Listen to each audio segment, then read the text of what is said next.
Good mornings, guys. This is True Vine, your prophetess Catherine.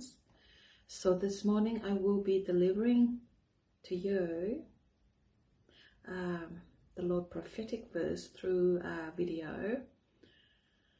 So yesterday morning I have been somewhat disobedient, and the Lord is saying to me today, or yesterday actually, he keeps saying, he's saying to me, I keep telling you to make a video.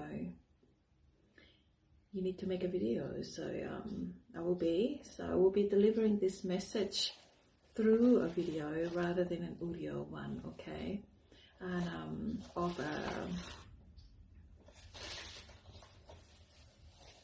the Lord, I believe,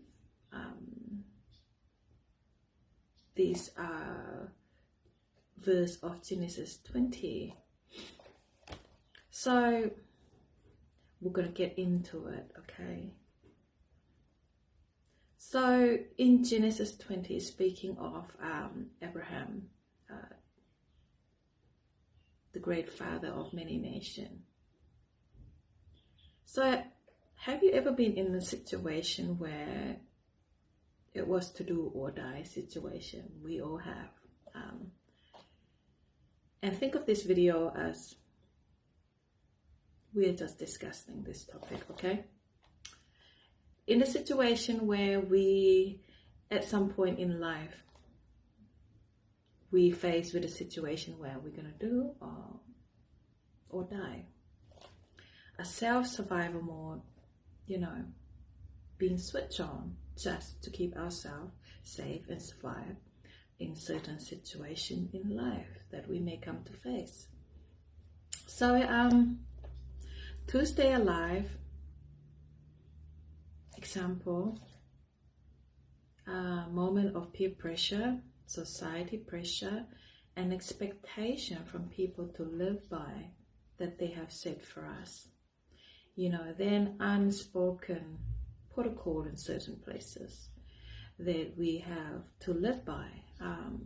For an example, certain people you do not want to cross, and you need to behave certain way, right? Because if we don't, we may come under persecution or rejection from people, and this is a very real issue in society. Trust me, it is. We get called into a situation like this all the time. In school, even in small age, younger age, we expected to behave certain way, right? Otherwise we get in trouble. So often we give into a situation where a temptation of telling little white lies to cover ourselves, to survive in certain situation, and sometimes we are breaching into an acting of we have to leave our faith behind, right? We face with a moment of weakness, we give into fear, we put the Lord command behind us, we compromise ourselves, put it that way, at times. So it's human, guys. In Genesis 20, God didn't make a great man, a great nation, okay? He makes a great nation out of a whimsy character, a coward.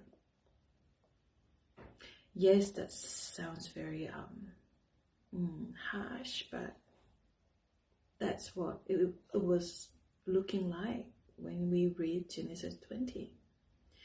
We all can relate to this moment at some stage in our lifetime.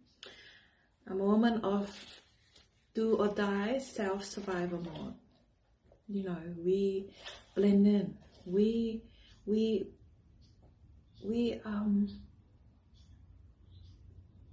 blend in. We compromise our faith and belief to blend in, to just be okay. So we're leaving behind a complete trust in the Lord, okay? to have a complete trust in him. Sometimes it doesn't come easy to all of us because we are human, and it didn't even come easy to a great father of many nations like Abraham himself. It's showing me, however, the Lord merciful. When we fail to trust him, time to time, but he's always there to protect us, to rescue us from difficult situations that we have put ourselves into. God shows us how little we are in these circumstances, just to unveil and shows us how big his heart is. That he is merciful, he will protect us and be there for us no matter what. When he make a covenant, he stay with his covenant, even when we make mistakes. Hallelujah. So now we will look at the story of a great father of many nations, Abraham.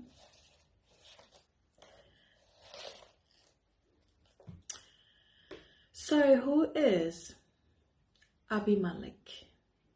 He was the king of Shechem and a son of biblical judge of Gideon. So,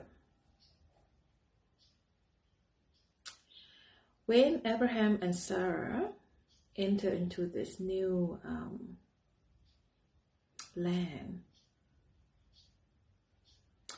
why did Abraham have to make up a white lies?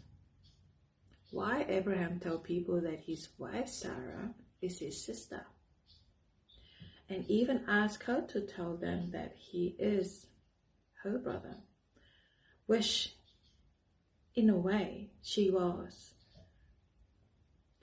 because you see they share the same father but of different mother.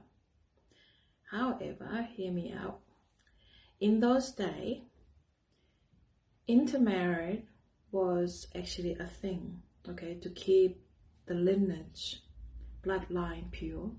So in this case, I believe Abraham married Sarah for possibly that purpose. So in those days, as they enter this kingdom, Abraham and Sarah, okay, you see, because this land was ruled by a king. So, and his name is Abimelech. So, you see, those days, if a king or a powerful man, they can simply take an unmarried woman and make her his wife. So, but if she married and a man lacked the fear of God, he would kill her husband and take her. So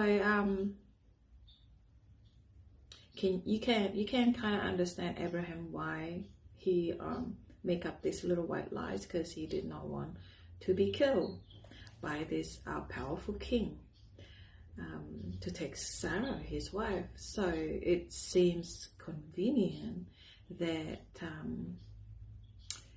he make up these little white lies that he was her brother, same token that he'll get treated well instead of getting killed, because if he was her brother, the king would want to treat him well to get to Sarah, his beautiful Sarah wife. So he did not tell the full truth. He tells them white lies simply because it was a self-survival instinct to do so, to survive through this land, through this mission that God asked him to do. So Abraham was a coward. You might ask, why don't you stand up for your wife? I mean, So I don't want to judge here, but I believe so. His role as a husband was to defend his wife. So in a way, he is kind of acting cowardly. He was supposed to defend his wife with his life, right? Or husband, no. But he did the opposite.